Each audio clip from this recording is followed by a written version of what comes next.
indefectiblemente diezmarás.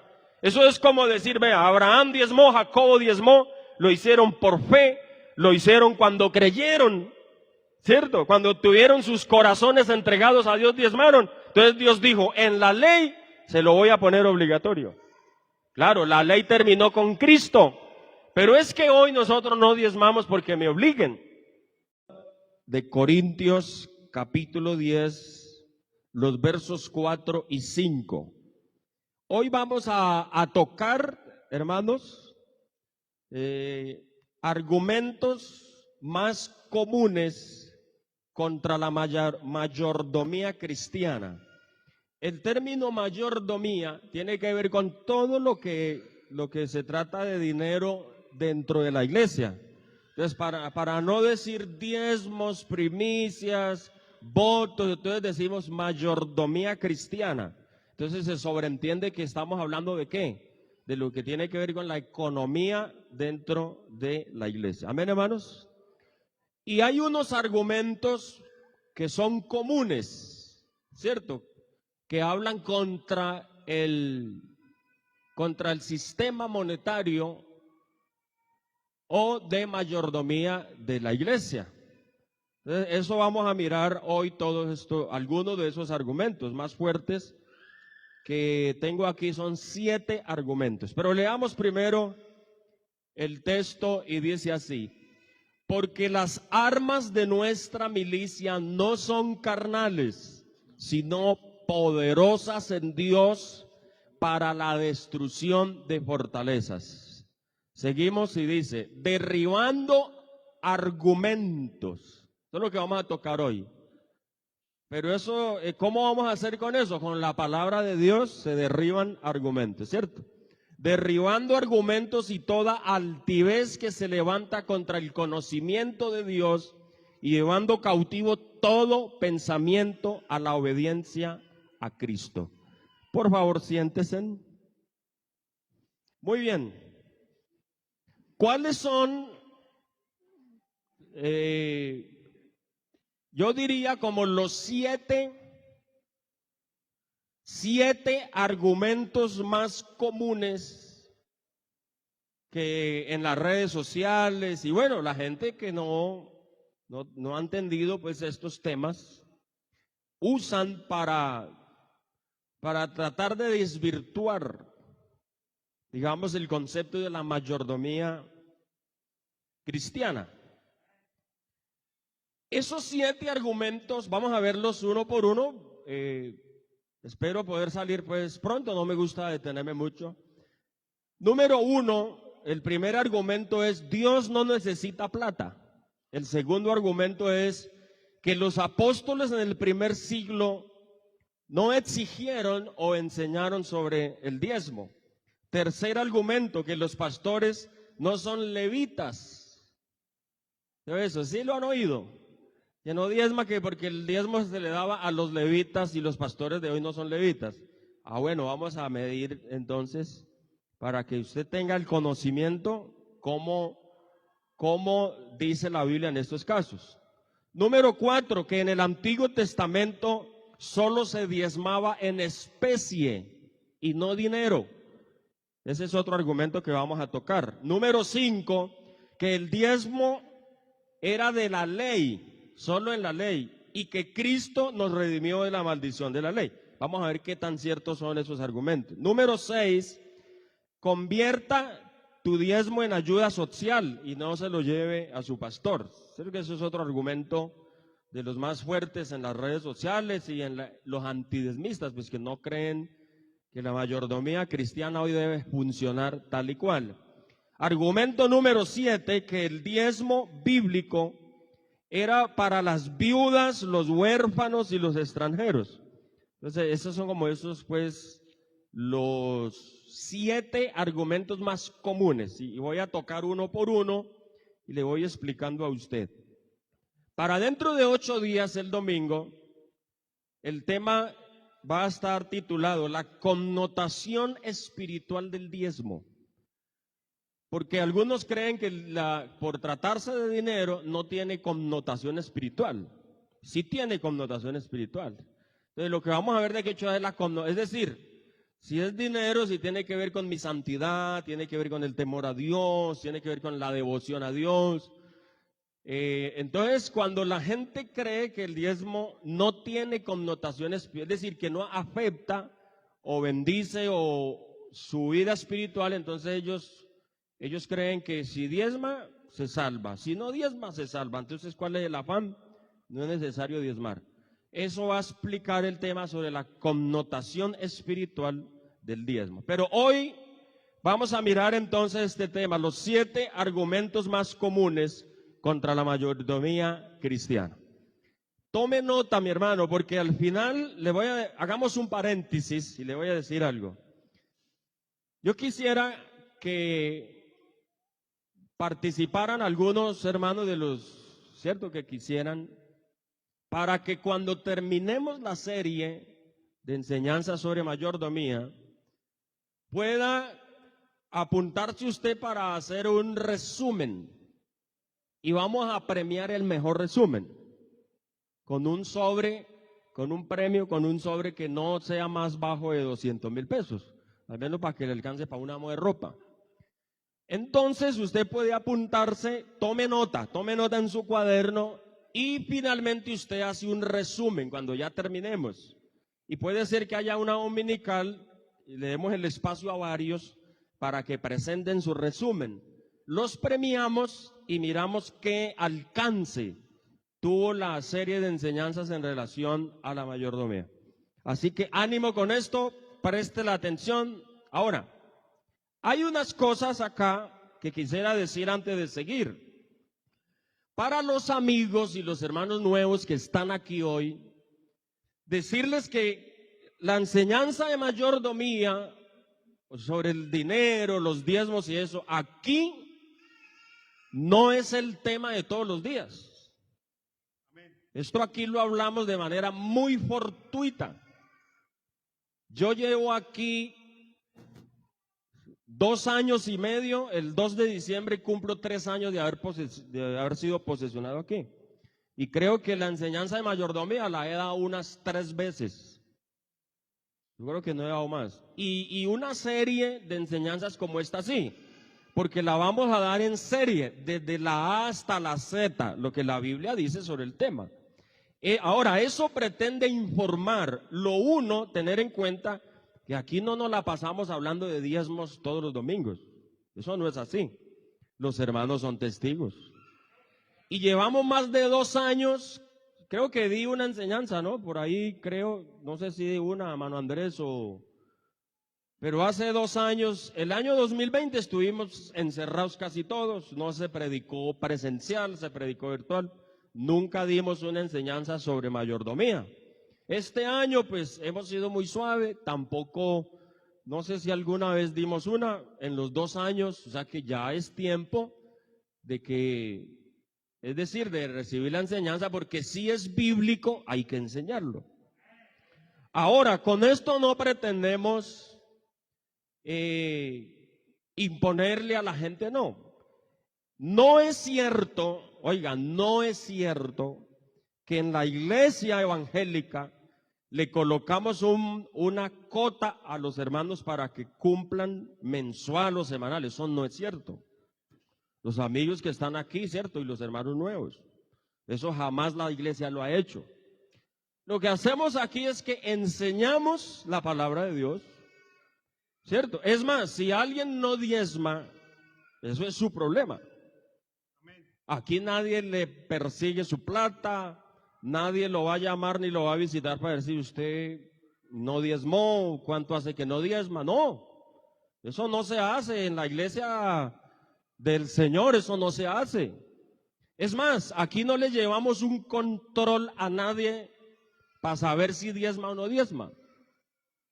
En el Ecuador, una vez yo me metí para el Ecuador y no sé si mis suegros nos han dado un aporte cuando estábamos en la obra misionera en el Amazonas. Y fuimos por allá a un culto en el Ecuador y entonces quise diezmar porque yo cargaba una plata, hermano, y lo que no es de uno, hay que entregarlo. Los pastores podemos diezmar a otro pastor o podemos diezmar en la ofrenda. usted no debe diezmar en las ofrendas, usted debe diezmar en el alfolí, ¿no? Pero los pastores somos los únicos que podemos diezmar aquí en la ofrenda. Los pastores podemos hacerlo. O le diezmamos a un pastor compañero. Un ejemplo, me encuentro al del Jazmín, me encuentro al de San Luis, al de la sede de la Cruz, de la Victoria. Pastor, tengo aquí unos diezmos, recibímelos. Lo voy a bendecir con esos diezmos, ¿cierto? Para los creyentes sí, la Biblia dice que diezme donde usted es. Y le voy a mostrar en la Biblia eso, porque es que hay mucha desinformación, ¿cierto? Todo esto no pretende hacer nada más que eso. Ahora, es totalmente falso que si usted no diezma, si nos damos cuenta que usted no diezma, lo expulsamos. Que lo expulsan de la iglesia porque no diezma. También es falso, porque como no se hace control quién diezma y quién no diezma, entonces por lo general uno no sabe, ¿cierto? Que uno se da cuenta porque el que es diezmador uno siempre lo ve arrimando al alfolí. Y hay algunos que se pasa 1, 2 años, 3 años y uno nunca los ha visto arrimándose al alfolí. Puede ser que los manda con otro o algo, cuando es bueno que vaya personalmente porque el testimonio es importante también. Pero no se expulsa a nadie porque no diezme. Yo me di cuenta que expulsaron un hermano y me pareció bien que lo hayan expulsado. Porque además de que no diezmaba, él se la pasaba enmugrando el agua, tratando de convencer a otros que no diezmaran, que porque esto, que porque aquello y que porque lo otro. Entonces el pastor lo llamó, habló con él y finalmente él, pero es gente que está allí haciendo daño. Si no quiere diezmar, listo, hombre, siéntese ahí, pero ¿por qué se pone a formar problema? ¿Cierto? Y de pronto hasta parándose en la dominical, pastor, yo no estoy de acuerdo con el diezmo, porque esto y aquello. Entonces es un hermano problemático. Si no quiere diezmar, listo, siéntate ahí. Nadie lo va a expulsar, nadie lo va a molestar, nadie lo va a perseguir por su dinero. No, eso no se hace. Pero tampoco el hermano debe ponerse a decirle a los otros, hablando mal que porque el diezmo, tratando de convencer a otros, diciéndoles que no diezmen, que eso era de la ley, que no sé qué, y los 7 argumentos comunes, ¿cierto? Pero por lo demás, no, hermano, si usted no se mete a buscar problemas, pues no, siéntate ahí y ya. El día que el Señor venga, pues Él es el que decide, porque aquí nosotros no ni salvamos ni condenamos. Aquí predicamos la palabra, la doctrina, y vamos es con el ánimo de estar arriba con Jesucristo el día que Él venga. A Dios sea la gloria. ¿Quién se salva o quién se pierde? Lo determina Dios. Y cuando uno puede opinar a veces, pero ya en ese sentido. Ahora, ¿por qué quise yo dar las enseñanzas yo mismo? Porque, hermano, yo me tengo confianza en el tema, yo conozco el tema, ¿cierto? Lo manejo. Y si yo traigo a otro para que lo haga, todos no tenemos como la misma forma, y por allá en otros planetas dicen que de pronto tratan muy duro al que no diezma. Y por allá en otros planetas de pronto que le digan que si no diezma, ¿cierto? Viene a ser cuestionado, que si no diezma es un ladrón. La gente no se trata así, ¿cierto? A la gente se trata bien, a la gente se trata con respeto. En cuando yo tenga la razón, yo debo tratar a la gente con respeto. Y eso es lo que quisiera hacer aquí siempre. Así que, mis hermanos, bienvenidos a esta temática. Yo le suplico, como dice nuestro presidente Torres, no se pierda la serie, no se la pierda. Sea que usted entienda bien el tema de la mayordomía, o sea que no lo entienda, no se pierda las series. Procure estar en todas las series, que eso costará 5, 7 dominicales, pero usted va a quedar con un conocimiento. Y después de oírme, entonces ya usted podrá decir, ya, esto es así, esto es asá. Entonces, pero la información es bueno que usted la tenga. Amén, hermanos. Muy bien, entonces vamos a seguir, hermanos. Al Señor sea la gloria. Argumentos, 7 argumentos. Número 1, el primer argumento contra la mayordomía es que Dios no necesita dinero. Estuvimos viendo la dominical de ahora 8 días, ¿no? Que creo que ahí no hay mucho que decir en ese punto. No hay mucho que decir porque la dominical de hace 8 días estuvimos viendo bien amplio, ¿cierto? Que en el cielo, claro, Dios no necesita plata. En la tierra sí. Para que funcione la iglesia, Dios sí necesita la plata. Y pusimos el ejemplo de Jesucristo, ¿no? Que Jesucristo en el cielo, en el trono, pues no, porque el dinero es físico. Ni hay chequera, ni hay dinero plástico, tarjetas de crédito, ni tarjeta de débito, ni hay billetes, ni hay monedas, porque Dios es espíritu y el dinero es físico. Así que, obviamente. Pero en la tierra, cuando Jesucristo vino, inmediatamente nació aquí, comenzó a necesitar plata para poder funcionar.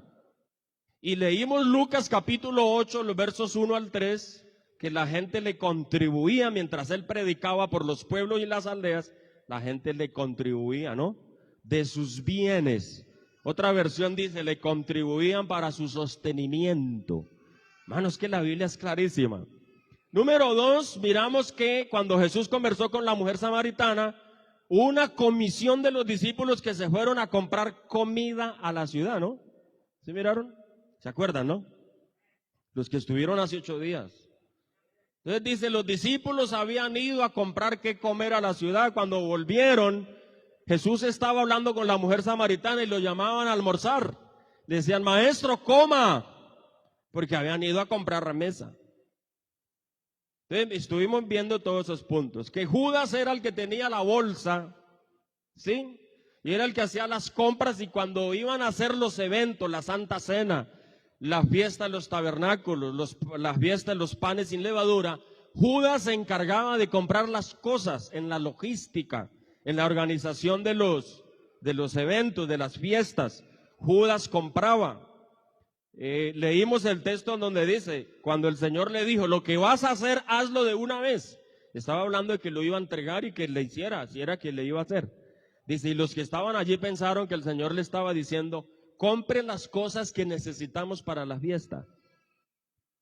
Entonces estuvimos viendo todo eso. ¿Por qué? Porque aún Jesucristo, estando en la tierra, necesitó plata. ¿Por qué? Porque estaba en la tierra. Que fueron y le cobraron los impuestos, ¿no? Y no había plata, estaba pelada la tesorería del Señor Jesús. Y entonces el Señor le dijo a Pedro, Pedro, váyase al mar y tire el anzuelo, el primer pez que caiga, ábrale la boca y ahí está el estatero, páguele por usted y por mí, o por mí y por usted. Es decir, que a él personalmente le tocó pagar arrendo, le tocó comprar comida, le tocó pagar impuestos. Entonces, claro, el argumento parece que fuera cierto. El que no tiene mucho conocimiento dice, oye decir eso, que Dios no necesita plata. Dice, sí, claro, en el cielo Dios no necesita plata. Pero como Dios tiene la iglesia en la tierra y la iglesia está funcionando aquí, Él proveyó. El diezmo el Señor lo organizó para que pudiera sostener el culto. Amén. Las ofrendas, los diezmos y todo. Si nos toca pagar el recibo de la energía, entonces hay unos fondos que los maneja la hermana Glais, que ella es nuestra tesorera, ¿cierto?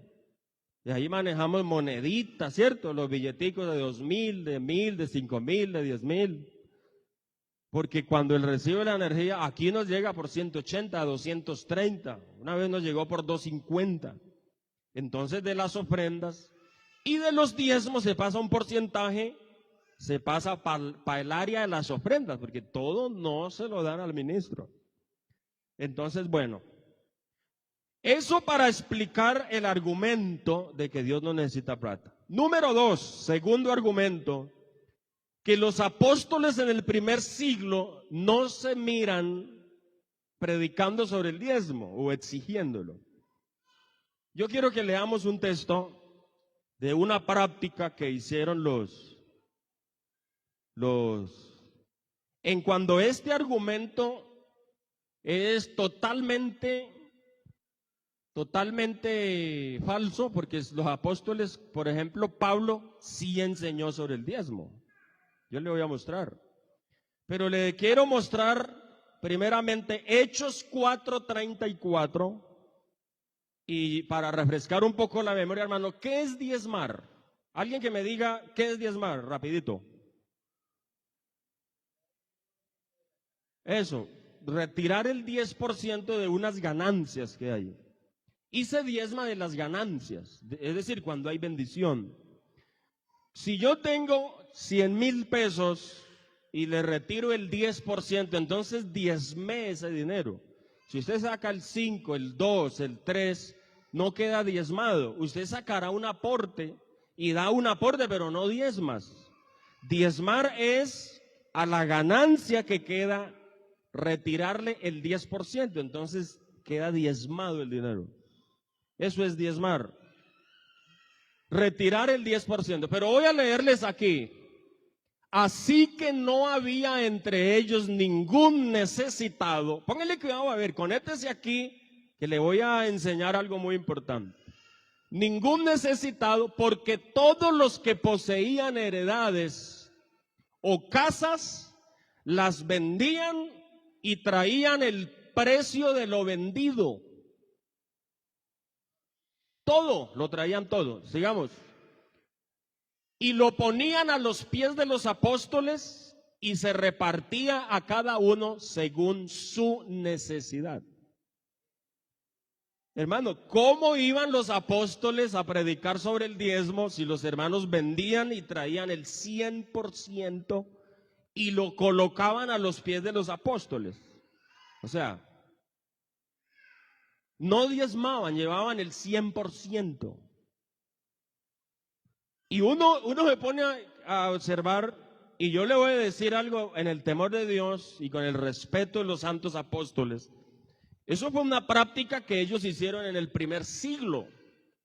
A pesar de que era bueno, ¿cierto? Que Julano vendía la casa, vendía la finca, traía el 100%. ¿Y qué hacían con eso? Lo repartían entre todos para que todos comieran, todos bebieran, para ir a predicar de pronto a una ciudad vecina. Es decir, era como los fondos. ¿Sabe por qué hicieron ellos eso? Porque ellos esperaban la venida de Cristo para esos días. Entonces ellos decían, si el Señor viene dentro de un mes o 2 meses, ellos pensaban que el Señor venía en 20 días, 2 o 3 meses. Entonces decía, pues yo vendo esta finca y nos la comemos aquí porque nos vamos con el Señor. Pero hay que decir que cuando era una práctica, no era una práctica buena. ¿Quién dijo que eso era bueno? O puede que sea bueno, pero no era correcto. Ellos lo que no pensaban es que nos íbamos a demorar en la iglesia predicando 2000 y pico de años.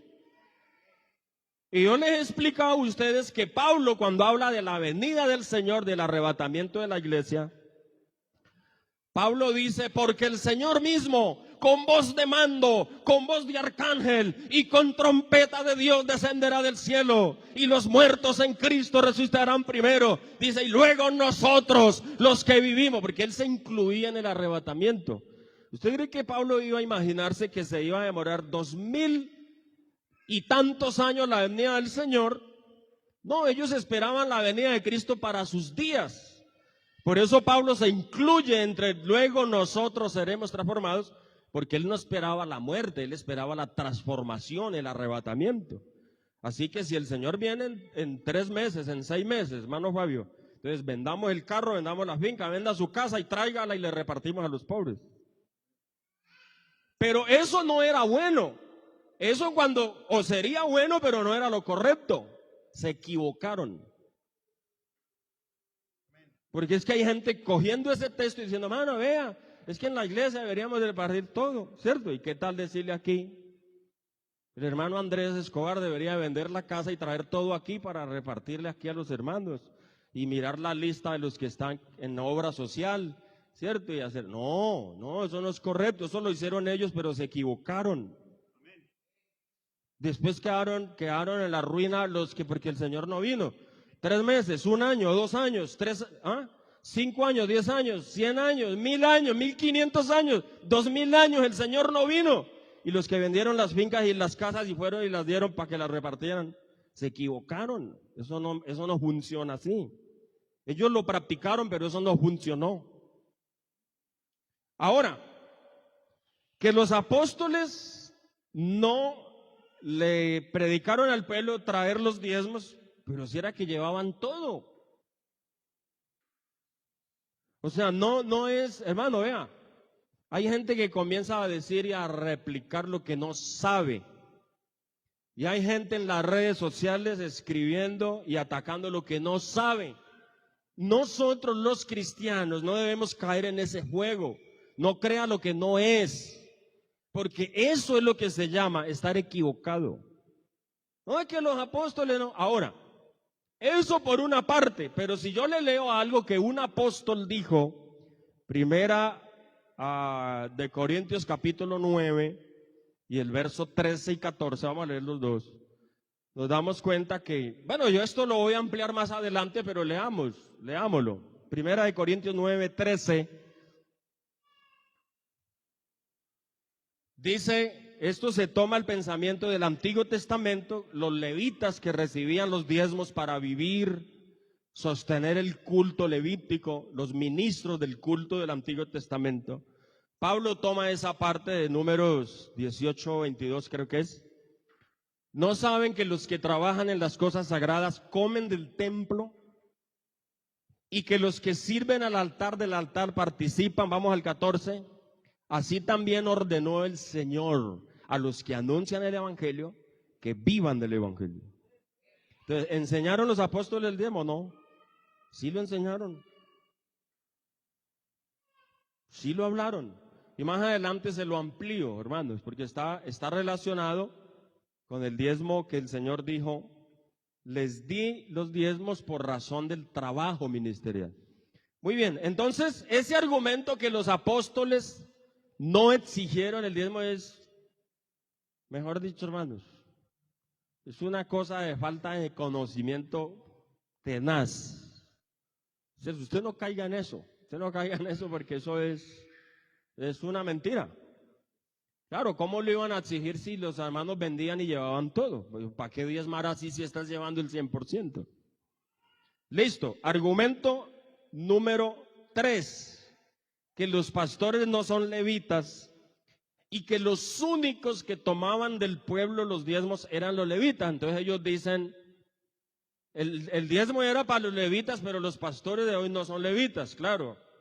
Somos colombianos, somos chilenos, somos hondureños, estadounidenses, pero le voy a explicar por qué. Resulta, mis hermanos, que nosotros en la gracia estamos hablando de un nuevo pacto, un nuevo pacto. Y le voy a leer donde el escritor sagrado habla de un cambio de ley. El cambio de ley tocaba hacerlo indispensablemente. ¿Por qué? Porque en la gracia ya no iban a recibir los diezmos los levitas, los descendientes de Aarón. Lo iban a recibir de hombres de todas las nacionalidades, porque el Señor dijo, vayan a todo el mundo y a toda criatura. El evangelio cruzó las fronteras de Israel y ya por estos lados ya no hay levitas. Vamos a leer algo aquí, hermanos. Vamos a leer algo. Hebreos capítulo 7, el verso 9. Le ruego que usted se conecte con el texto, lo que le voy a leer, para que usted se dé cuenta algo que yo creo que la mayoría aquí no lo sabe. Dice así. Vamos a leer bastantico, hermano. Prepárese para leer bastante. Vamos a leer hasta el verso 18. Verso 9 hasta el 18. A ver, hermano, atención porque vamos a leer. Esto es importante que usted tenga toda esta información. Y por decirlo así, en Abraham pagó el diezmo también Levit. ¿Quién es Levit? Él era el padre de todos los levitas. Levita se le dice a un señor llamado Levit en el Antiguo Testamento, cuya familia o descendencia fue a quienes Dios les encargó el culto, toda el área religiosa, porque Dios ¿se acuerdan que en la construcción del tabernáculo y hasta del templo, Dios se encargó a unos señores para construir? A otros se encargaron de la música, a otros, bueno, eran los mismos de Leví, pero a los hijos de Leví, que hoy le llamamos los levitas, porque son hijos del amigo Leví, del patriarca de Leví. A ellos se encargó Dios del culto. A ellos se encargó Dios del área religiosa, hacer los sacrificios, la expiación del pecado. Cuando un pecador estaba en problemas, venían al levita. El levita leía la ley, leía la palabra de Dios. El levita los cantores estaban incluidos. Ellos eran los encargados con los sacerdotes, que los sacerdotes también son de la línea y descendencia de Leví. Entonces Dios dijo un día, permítame leer Números 18:21, hagamos como una ampliación aquí, saltemos y le volvemos aquí ahorita, hermano. Números 18:21. Oiga, hermano, entonces mire, los levitas eran los señores encargados del área religiosa. A ellos se les prohibió ir a las fincas, ir a la construcción, ir a la parte agrícola, es decir, que ellos no podían tener ningún trabajo más, porque Dios les encargó toda el área religiosa. Es más, cuando Dios repartió la tierra de Canaán, Dios dijo a los levitas, les dijo, a ustedes no les voy a dar tierra, porque ustedes son los encargados del culto. Ay, ¿y qué vamos a comer? Porque no podemos sembrar café, sembrar banano, sembrar higos, sembrar aceitunas. Y Dios les dijo, no, les voy a dar los diezmos de toda esta gente para que usted no vaya por allá y me respondan con el culto. Hermano, el mismo formato de hoy. Leemos aquí, y Dios dice así, he aquí yo he dado a los hijos de Leví, vea, ahí está Leví, a los hijos de Leví son los levitas en adelante. ¿Qué les dio? Los diezmos de Israel por heredad. ¿Por qué? Por su ministerio. Dios no le dio el diezmo a los levitas por ser levitas. No, se los dio por el ministerio, por el tipo de trabajo o de oficio que les encargó. Ahí dice el texto. Le he dado los diezmos de Israel por su ministerio, por cuanto ellos sirven en el ministerio del tabernáculo de reunión. Entonces Dios dice, por eso les di los diezmos de todo el pueblo a ellos. Porque Dios tenía que pensar en hacer un presupuesto para que la parte religiosa se mantuviera y no se acabara. Porque si el levita, hermano, el levita que estaba encargado del culto, no le llegaba para su sustento, pues él tenía que irse al campo, a laborar, a la construcción, a ganarse la comida. No a motorratonear, porque allá no había todavía motorratones, pero le tocaba ir a buscarse la papa. Pero Dios, que es inteligente, dijo, listo, ustedes diezman para que el encargado del culto pueda entonces hacer su trabajo, y le entrego los diezmos de Israel, de todo el pueblo, por el ministerio que tiene. Vaya echando al murrialito todos esos. Vamos a Hebreos.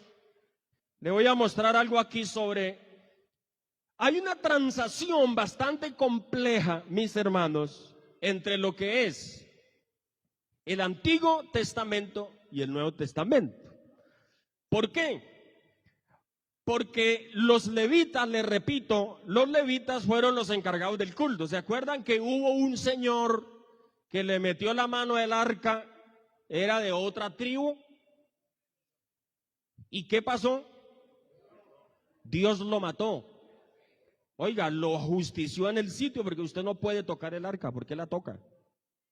Los levitas eran los únicos que podrían ir y tocar el arca. Si otro metía la mano, se moría, se muere. A Dios sea la gloria. A Dios sea la gloria. Otro detalle, David quiso construir el templo y era tan delicado el orden religioso con Dios, y Dios le dijo a David, usted no puede construir templos porque usted ha sido un hombre de guerra y ha matado mucha gente. Así que deje que el templo lo construya Salomón tu hijo. Y por eso vino Salomón y construyó el templo. Es decir, las cosas sagradas como en su sitio. A Dios sea la gloria. Ahora, el orden sacerdotal que venía por la línea de los levitas, voy a leerle esto. Leamos esto a ver, nos va a arrojar una información bastante importante. Y por decirlo así, en Abraham pagó el diezmo también Leví, que recibe los diezmos. Sigamos. Vamos a leer a tu hermana. Porque aún estaba en los lomos de su padre cuando Melquisedec le salió al encuentro. Vamos a mirar aquí algo de la transacción. ¿Por qué los levitas eran a los que Dios les regaló los diezmos por el pago del ministerio? Entonces, el argumento de que los pastores no tienen por qué recibir diezmos porque no son levitas, a eso es que le vamos a apuntar aquí. Si pues la perfección fuera por el sacerdocio levítico, el del Antiguo Testamento, porque él recibió, si pues la perfección fuera por el sacerdocio levítico, porque bajo él recibió el pueblo la ley, ¿qué necesidad habría de que se levantase otro sacerdote según el orden de Melquisedec y que no fuese llamado, mire esto, que no fuese llamado según el orden de Aarón? Porque es que le está preparando camino a un sacerdote perfecto. ¿Y sabe quién es ese sacerdote? Es Cristo, un sacerdote perfecto. Pero usted no se ha puesto a pensar que el sacerdote perfecto que es Cristo, él no viene de la línea de los levitas.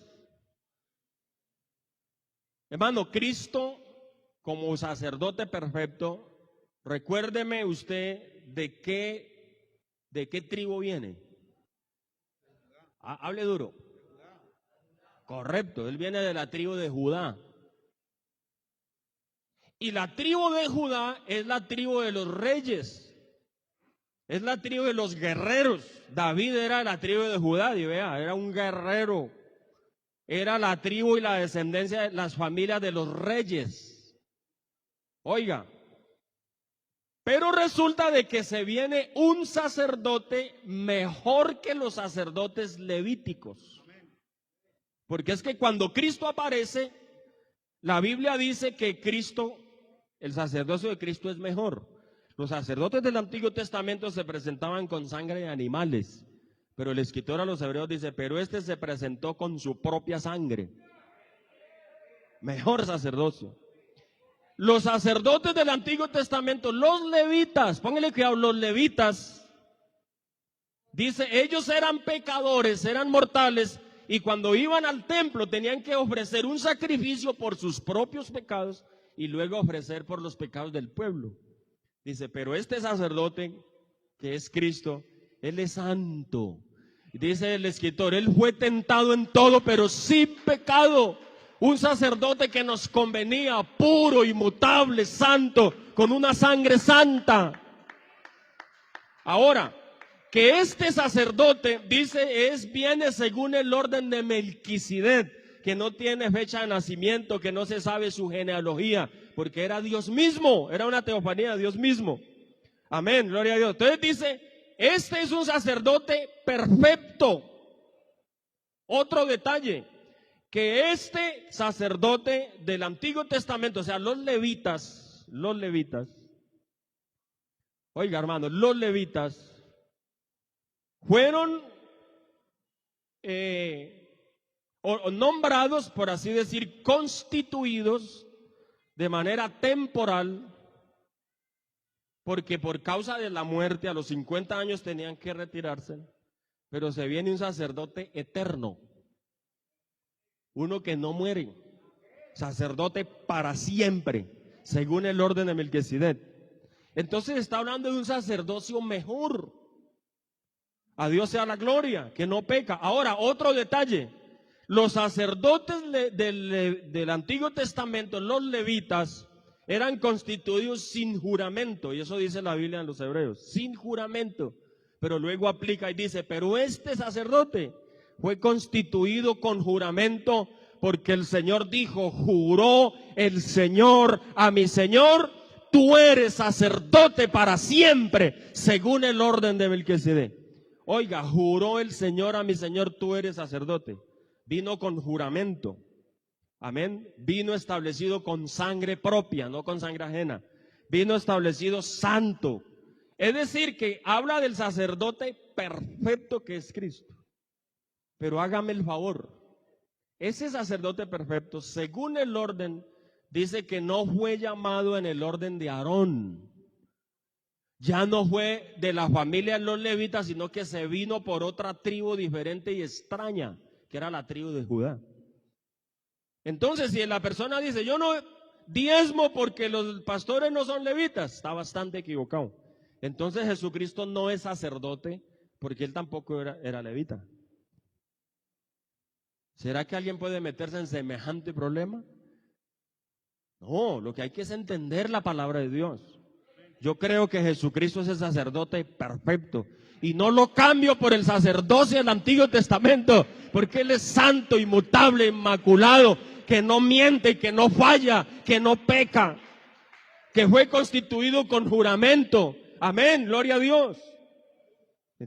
Y no vino de la tribu de Leví. Entonces no le voy a creer porque no vino de la tribu de Leví. Bueno, así mismo hoy, eso era una muestra de que los ministros de hoy no tienen que ser levitas. Seguimos leyendo. Porque cambiado el sacerdocio, ojo con esto, hermano, póngale el sentido. Porque cambiado el sacerdocio, necesario es que haya también cambio de ¿qué? Cambio de ley. Así que se cambió la ley. Es más, hermano, tiene la respuesta. Yo en algún momento dije, si el pacto del Antiguo Testamento no salvaba, porque dice la Biblia, nada perfeccionó la ley, que por las obras de la ley nadie será justificado para con Dios. Entonces yo estudiando este tema de mayordomía, bueno, ¿y por qué diezmaba la gente el Antiguo Testamento si ese no era el pacto perfecto? Nada perfeccionó la ley. Y lo que los levitas, sacerdotes y todos estaban haciendo entonces, la Biblia tiene la respuesta. Y es que dice que la ley fue nuestro ayo para llevarnos a Cristo. Es decir, que la ley solo nos enseñaba un poco de cosas para meternos en el pacto perfecto. Hermano, antes por el contrario, diezmar hoy es más importante que diezmar en la ley. Porque este es el ministerio de la gracia, este es el ministerio de la salvación, que la ley no perfeccionó nada, pero aquí hoy la sangre de Jesucristo nos limpia de todo pecado. Que nada perfeccionó la ley y que por las obras de la ley nadie fue justificado para con Dios. Pero pregunte si hay justificados aquí en esta mañana por la sangre de Jesucristo, por el Cordero inmolado, por la gracia del Evangelio, de la gracia después del Calvario. Claro que hoy es más importante. Hermano, y si diezmaron en la ley que no salvaban a nadie, no se salvó nadie. Dígame si es justo diezmar hoy.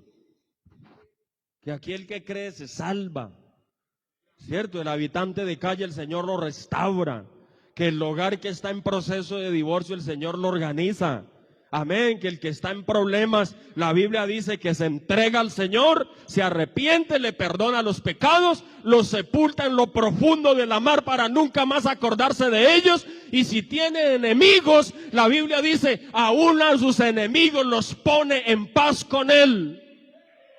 Hermano, el evangelio es una bendición. No era superior el pacto levítico.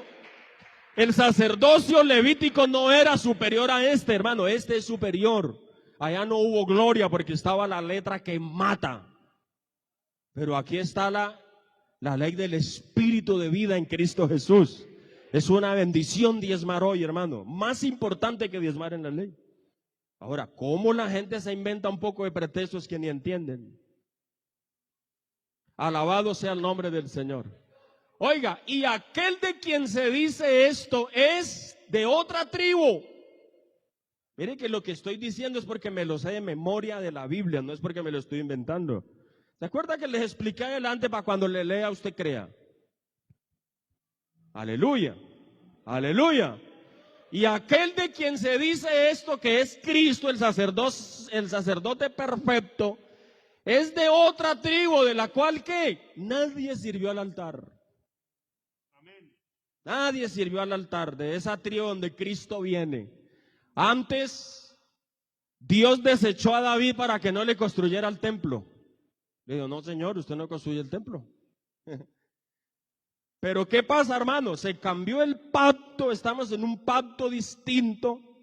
Se cambió el sacerdocio y para cambiar el sacerdocio se cambió la ley. No leímos ahí que si hay cambio de sacerdote había que cambiar la ley.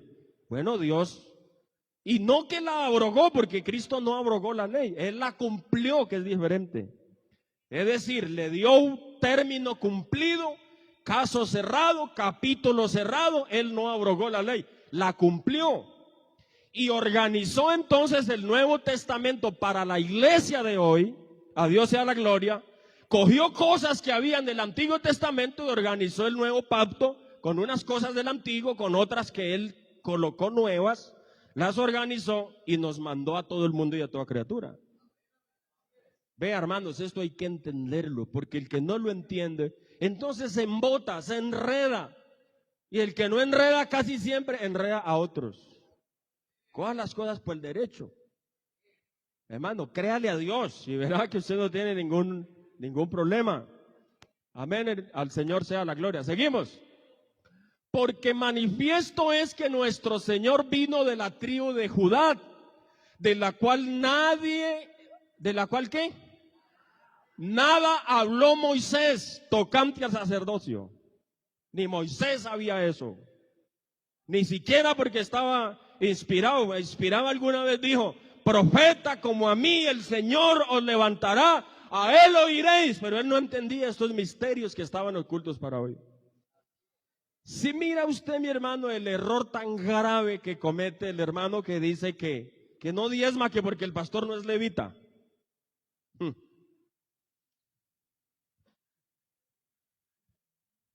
Se metieron en la grande conmigo.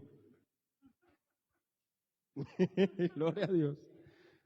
Esto es para entenderlo, esto no es para contradecirlo. Seguimos leyendo. Oiga, hermano, y de esa tribu nadie sirvió al altar y nunca se habló, amén, de que, es decir, venía de otra tribu que nada tenía que ver, pero le repito, ¿por qué sucede eso? ¿Por qué se nos viene un sacerdocio que no es de la tribu de los sacerdotes, de la línea? Porque estamos en un Nuevo Testamento. Y Cristo cambió la ley y Él hace lo que a Él se le venga. Vamos a seguir leyendo. Y esto es aún más manifiesto si a semejanza de Melquisedec se levanta un sacerdote distinto. Amén. Un sacerdote distinto, hermano, como quien dice, ¿cómo así? ¿Sabe qué dice la Biblia? Que se lo voy a mostrar después, que si Jesucristo estuviera en la tierra como sacerdote, ni siquiera era sacerdote, porque el mundo no le había creído.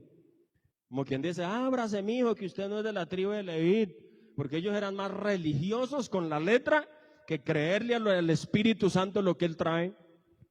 Y yo puedo tener tradiciones, yo puedo creer lo que quiera, usted puede creer lo que quiera, hermano, ¿cierto? Hombre, pero si Dios viene con su palabra a moldarme, a enseñarme, hombre, bienvenida sea toda la enseñanza que quiera, ¿cierto? Pero ellos no, ellos se quedaron con la letra que decía la ley. Y es que se me escapó el texto, no sé si alguien me ayuda. Stella, ayúdame ahí, que usted es Pepa para eso. Que si estuviera en la tierra ni siquiera sería sacerdote, porque no lo habían dejado. A Jesucristo no lo hubieran dejado ser sacerdote. Pero Cristo tiene la verdad o no la tiene.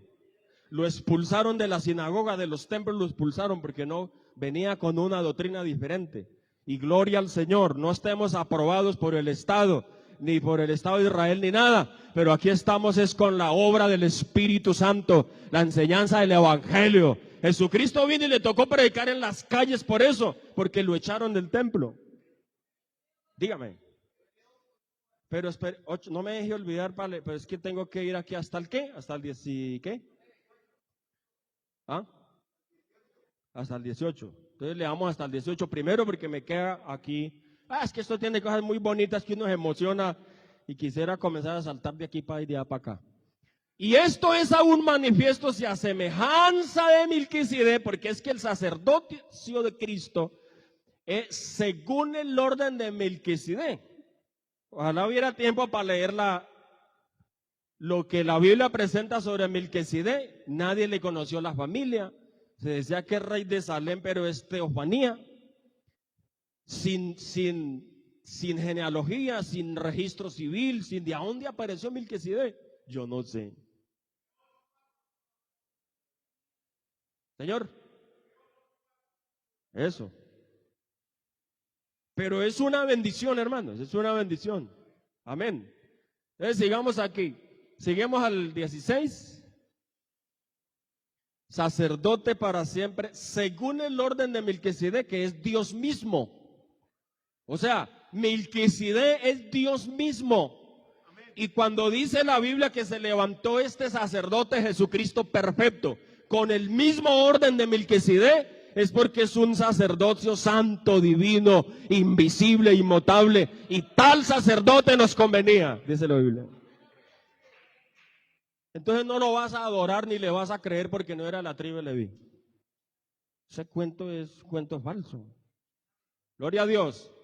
Dice, no constituido, oiga, un sacerdocio, no constituido conforme a la ley del mandamiento acerca de la descendencia, sino según el poder de una vida indestructible. Esto es sobrenatural. Seguimos, 17. Pues se da testimonio de él, tú eres sacerdote para siempre, según el orden de Melquisedec. Seguimos. Amén.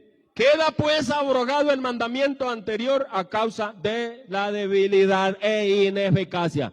¿Cuál mandamiento quedó abrogado? No el mandamiento del diezmo, el mandamiento de que solo el levita podía ser sacerdocio. Porque eso es lo que viene hablando, no viene hablando más de nada más. Así que el mandamiento de que solamente aquí y el otro, y si viene un extraño y mete la mano, se muere. No, no es eso. El mandamiento que quedó abolido es que solo de la tribu de Judá pudieran ser servidores del altar. Así que ahora se abrió ¿para quién? Para todo el mundo y toda criatura. Al Señor sea la gloria. Ahora sí vamos al texto que tenemos. Es como para complementar, porque no está como en el... Así que si estuviese sobre la tierra, ¿quién, hermano? El Señor Jesucristo. Si estuviera sobre la tierra, ¿qué pasaría? Ni siquiera sería sacerdote. ¿Por qué razón? Porque se vino por la tribu de Judá. Nadie sirvió al altar y Moisés no dijo nada tocante a él. A Dios sea la gloria. Así que no es nada raro ni nada extraño que se caiga al piso ese argumento que dice que tú no diezmas porque los pastores no eran levitas. Por Dios. Cuénteme. Amén, gloria a Dios. Sí, ni siquiera sería sacerdote si Jesucristo estuviera aquí, porque le iban a decir lo mismo. Tú no eres levita. Yo no te adoro, no me le arrodillo porque tú no eres levita. Así, lo que están diciendo con los pastores. Yo no le diezmo porque no es levita. ¿Estás sintiéndose? A Dios la gloria. Bájemele al público, por favor, que me rebota mucho. Así que si estuviese sobre la tierra, ni siquiera podía ser sacerdote, habiendo aún sacerdotes que presentan las ofrendas según ¿qué? Según la ley del Antiguo Testamento. Es decir, que él vino como el verdadero y preciosísimo sacerdote, le cerraron las puertas porque no era de ¿qué? No era de la tribu de Leví. Qué cosas tan bonitas, ¿no, hermanos? Seguimos. Los cuales sirven a lo que es figura y sombra de las cosas celestiales, como se le advirtió a Moisés cuando iba a erigir el tabernáculo, diciendo, mira, haz todas las cosas conforme al modelo que se te ha mostrado en el monte. Bueno, hermano, eso hasta ahí. Así que el tercer argumento, no diezmo porque no es levita, se cayó al piso. Argumento número 4. Que no diezmo, que porque en el Antiguo Testamento solo se diezmó en especie. Vamos a mirar este otro argumento. Y es verdad que en el Antiguo Testamento diezmaron en especie, ¿cierto? ¿Cuánto lo han leído? Es verdad. Pero le voy a decir algo. La opción Dios la tuvo abierta porque en el Antiguo Testamento, si bien es cierto que diezmaban en especie, ¿por qué? Porque ellos diezmaban de las cosechas. Los agricultores diezmaban en especie. Y los alfolíes, están diciendo los antidiezmistas hoy, enemigos de la iglesia, enemigos de los pastores. Los alfolíes eran bodegas. No eran cajas para meter plata. Está bien. Pero le voy a leer la Biblia porque con la Biblia yo trabajo mejor. Amén, hermanos. A Dios sea la gloria. Deuteronomio, capítulo 14, el verso 22. Póngale bien la lupa a esto, hermano. Porque si usted tiene conocimiento, cualquiera no lo coge a usted a darle 3 vueltas. Si usted no sabe, entonces cualquiera viene a enseñarle lo que no es. Pero si usted tiene el conocimiento, ya nadie te empuja al vacío. Un momentico a ver, usted le dice, un momentico a ver. Yo ya sé cómo es esto. Vamos a ver. Vea, hermanos, vamos a leer esto. Haga el favor y conéctese aquí. Le voy a explicar algo más. El diezmo no es de la ley. El origen del diezmo es de gracia. El origen del diezmo es de fe. El diezmo es de hombres y mujeres de fe. El que cree, eso es como cuando, yo no sé, los que entienden de sistemas, si yo le cambio el sistema operativo a mi computador o a mi celular, ese sistema operativo trae una cantidad de propiedades, ¿cierto? ¿Cómo es decir ahí? Trae un paquete donde viene todo el paquete, usted instala el sistema operativo y ahí viene todo. Es como en el celular, trae los tonos, todo prediseñado. Así pasa en la fe. El hombre y la mujer de Dios que cree, trae el paquete completo. Y Abraham, hermanos, porque la ley fue dada en el Sinaí. Pero Abraham vivió un promedio de 400 años antes. Abraham diezmó no en la ley. Y Abraham fue el primer hombre de Dios que diezmó. Luego viene el ejemplo de Jacob. Amén, que también diezmó y dijo, de aquí en adelante de todo lo que me dieres, el diezmo apartaré para ti. Abraham y Jacob, entonces, creo que me estoy adelantando porque tengo un punto más adelante. Pero lo que quiero decirles con esto es que cuando el tiempo llegó al tiempo de la ley, Dios acuñó el diezmo obligatorio en el tiempo de la ley. Mire lo que dice aquí. Indefectiblemente diezmarás todo el producto del grano que rindiere tu campo cada año. ¿Seguimos? Ese indefectiblemente sin reversa, sin disculpas, ¿cierto? Eso en la ley, claro que hoy no es así porque resulta que lo que viene por el orden de Dios y de la salvación es como si usted lo obligáramos a que arrodillarse a orar, como si lo obligáramos a venir a la iglesia. Usted viene porque usted siente en su corazón, me voy para el culto en el nombre de Jesús. Y me arrodillo y oro en el nombre de Jesús. Aplaudo, ¿por qué? Porque es decir, me gusta, esto es lo mío, yo amo mi salvación, alimento mi vida. Así es el diezmo, usted lo hace por la convicción, así como cuando ora, como cuando usted aplaude, como cuando usted se arrodilla, viene un paquete. No hable de que si es obligatorio o no. En la ley fue obligatorio, ya te voy a explicar más adelante. Dice, y comerás delante de Jehová tu Dios en el lugar. A ver, ¿estamos en la cita? Muéstreme el 22, haga el favor. Por favor, rapidito. indefectiblemente diezmarás todo el producto del grano que rindiere tu campo cada año. Sigamos.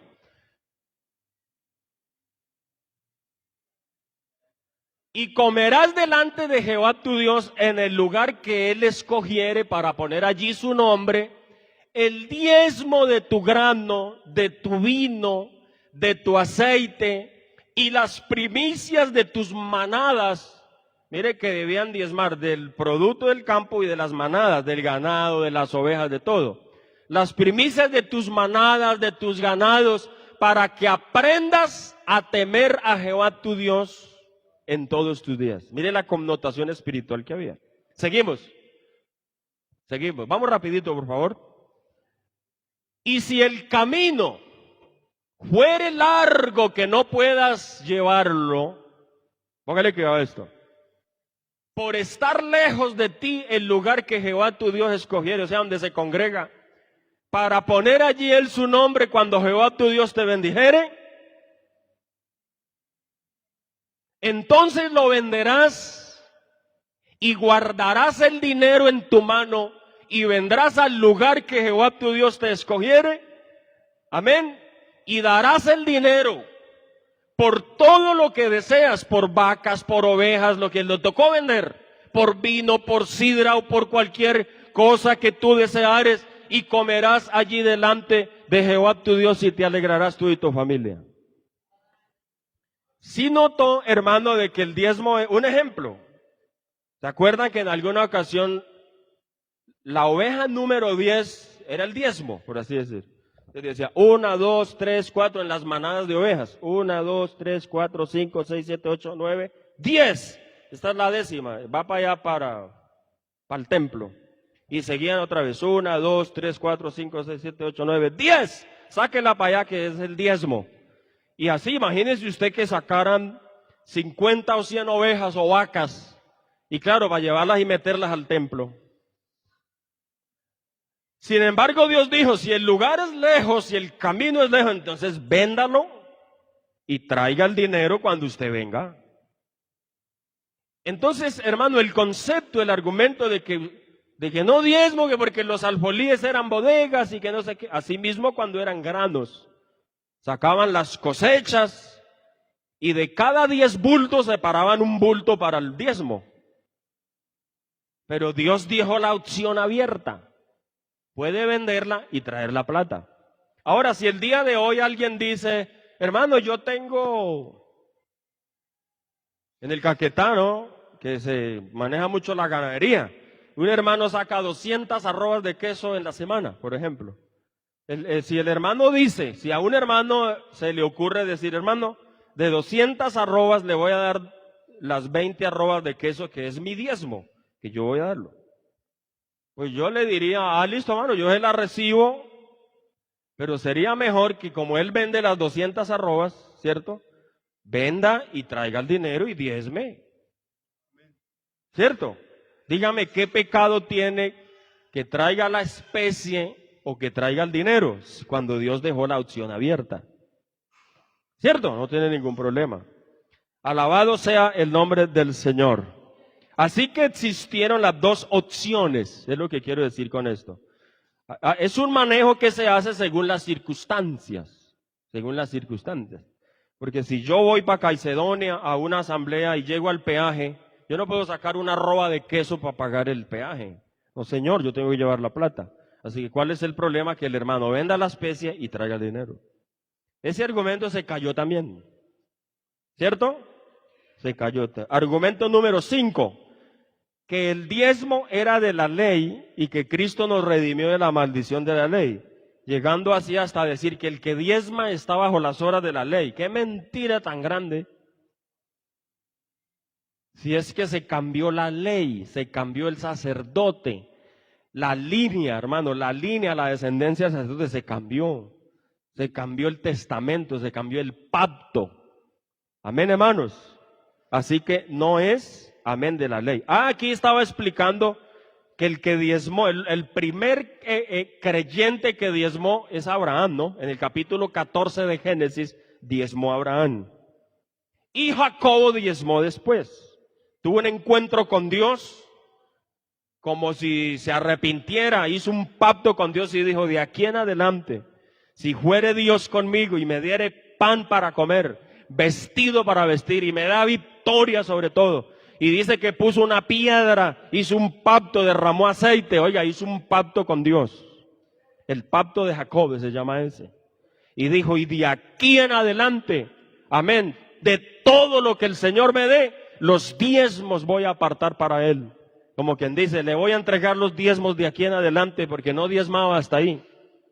Pero el día que se convirtió con el Señor, le cambió Dios hasta el nombre. Es muy significativo que hasta allí se llamó Jacob, que quiere decir usurpador. Y le cambió el nombre por Israel, que quiere decir príncipe de Dios o padre de multitudes. Eso es significativo. Así que el diezmo no es de la ley.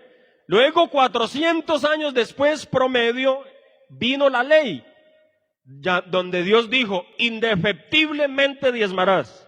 Eso es como decir, vea, Abraham diezmó, Jacobo diezmó, lo hicieron por fe, lo hicieron cuando creyeron, ¿cierto? Cuando tuvieron sus corazones entregados a Dios, diezmaron. Entonces Dios dijo, en la ley se lo voy a poner obligatorio.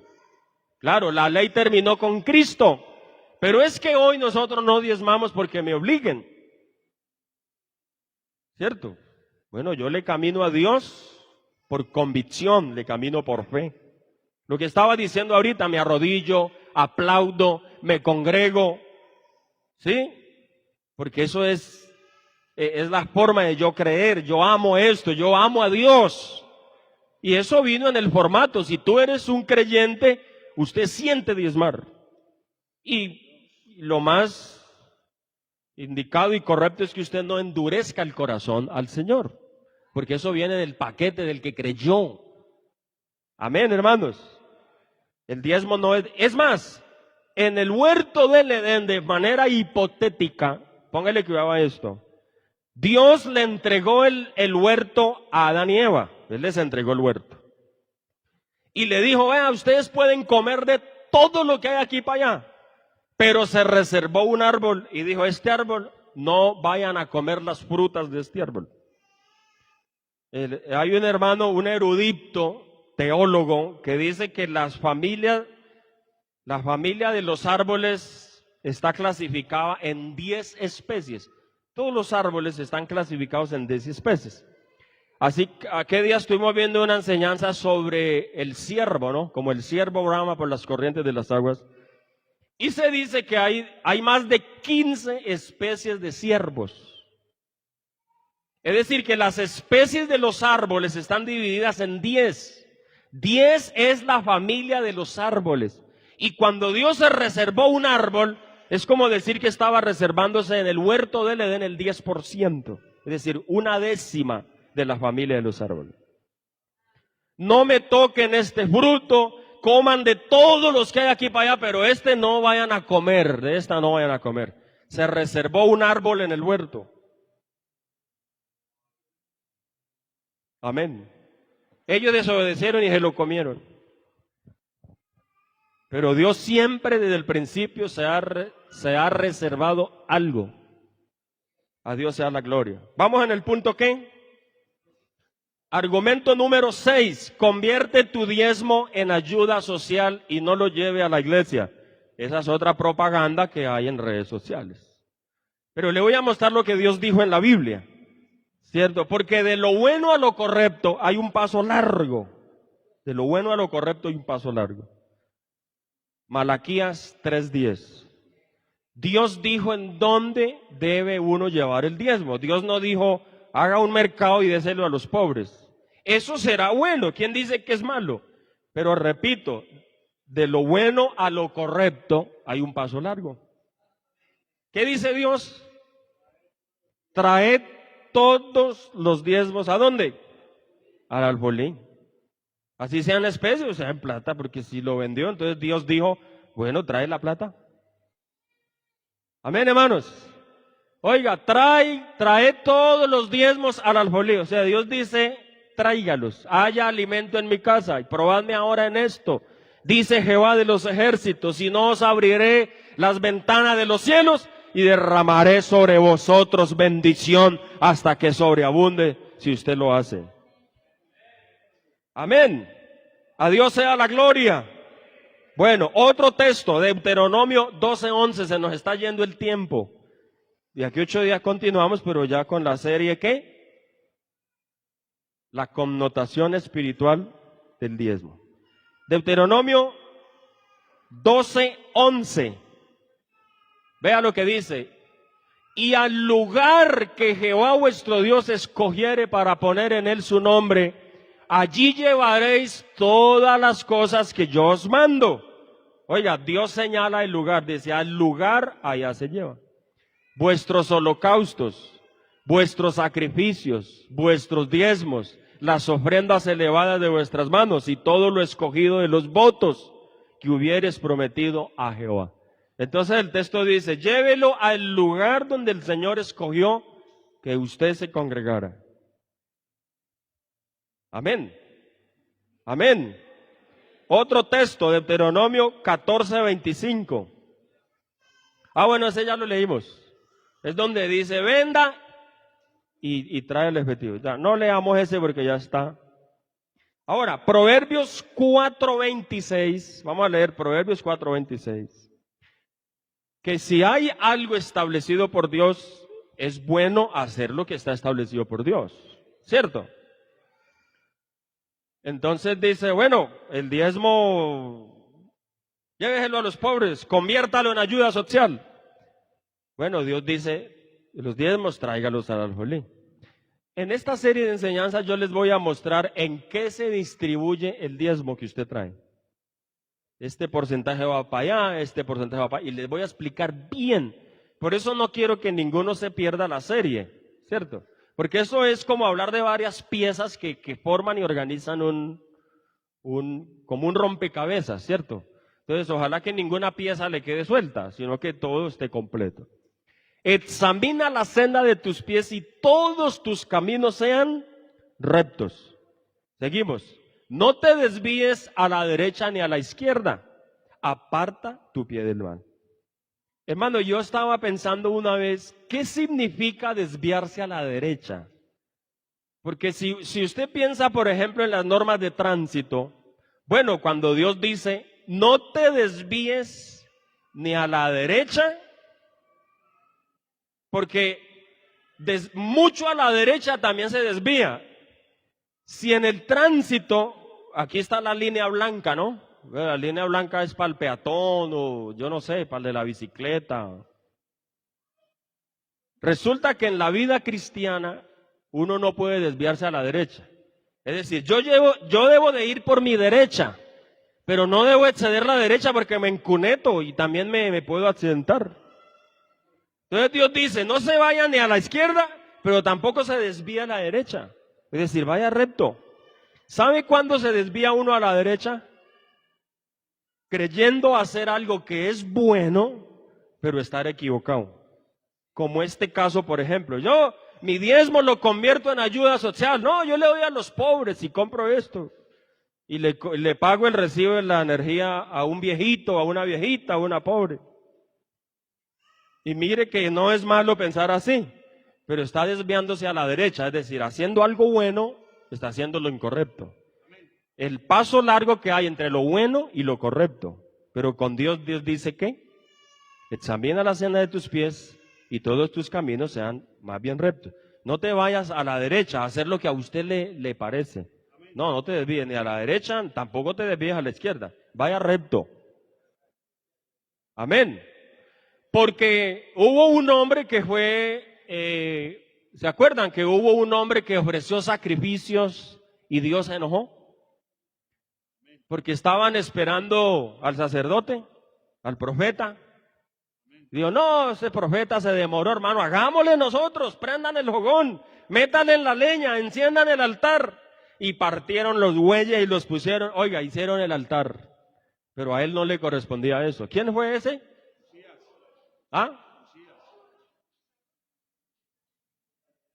Saúl. Oiga, y se metió de atrevido a hacer así como Usa, que metió la mano y el Señor lo mató. Él era un rey, a él no le pertenecía. ¿A quién le pertenecía el culto y las cosas religiosas?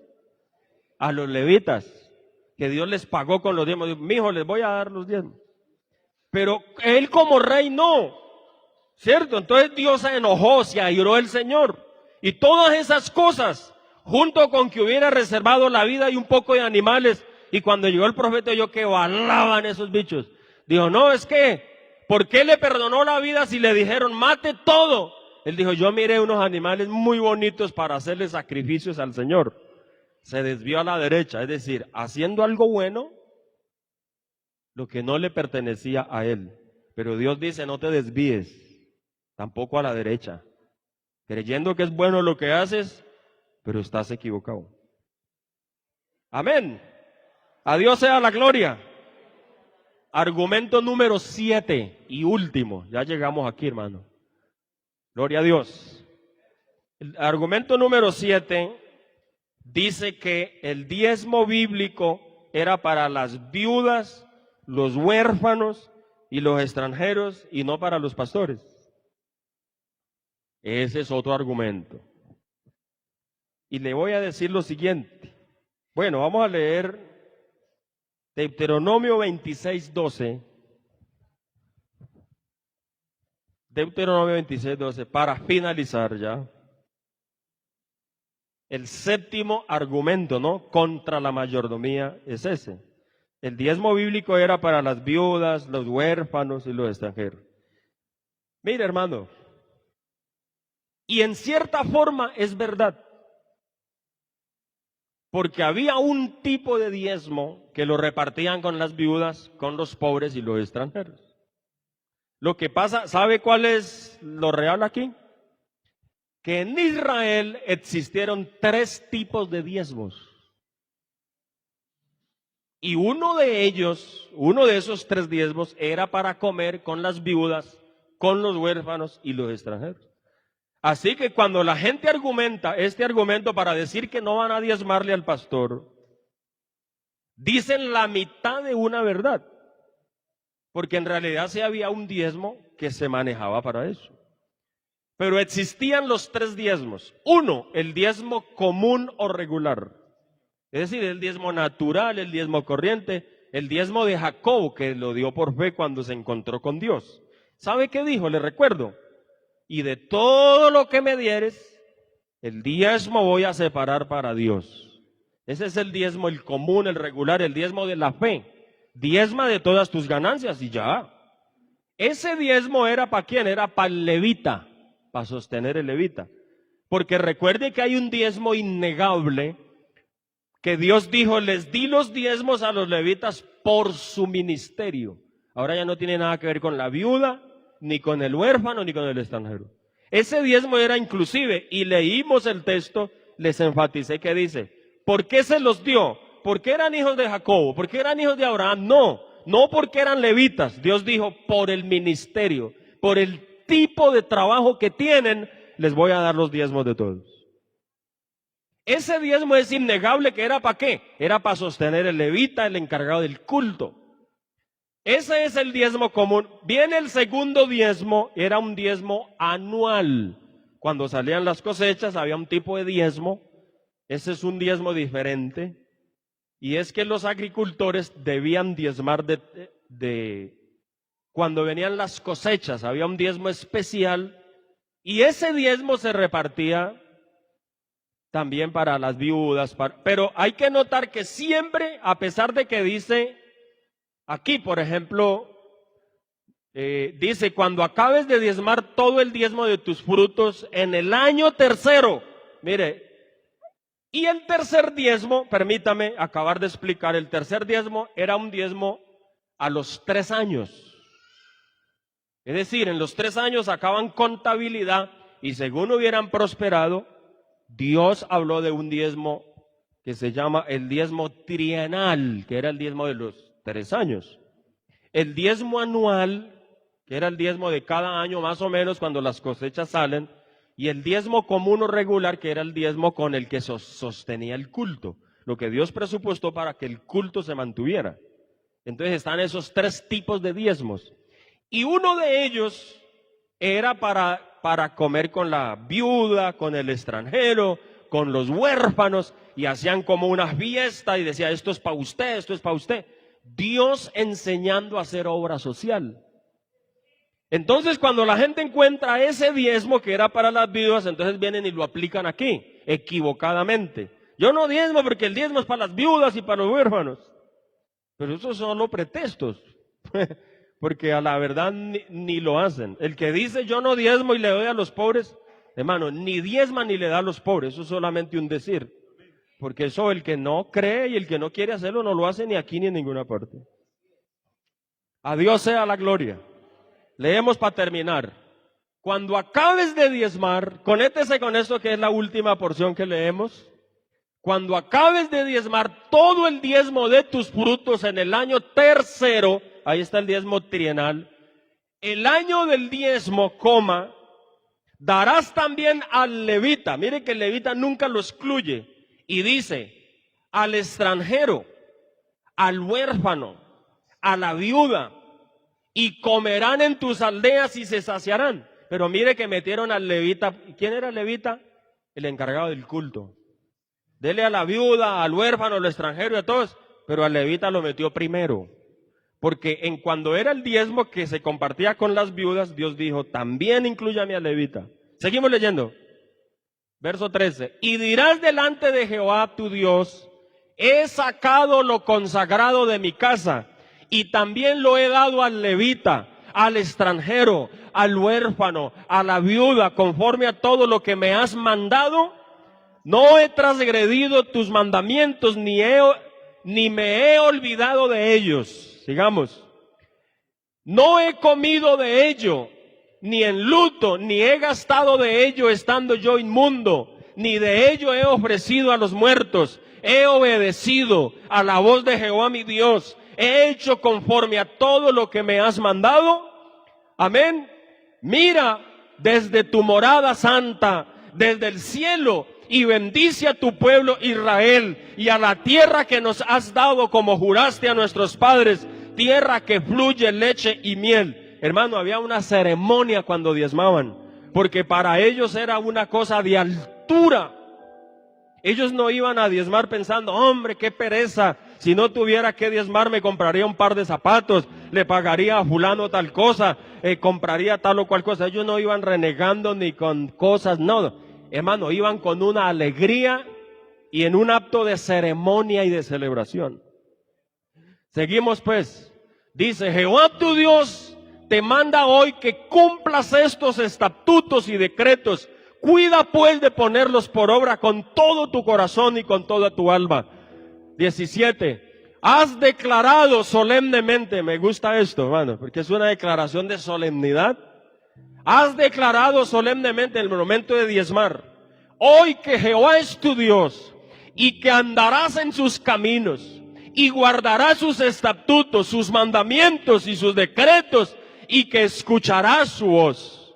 Amén. Y Jehová ha declarado hoy que tú eres pueblo suyo, de su exclusiva posesión, como te lo ha prometido para que guardes todos tus mandamientos.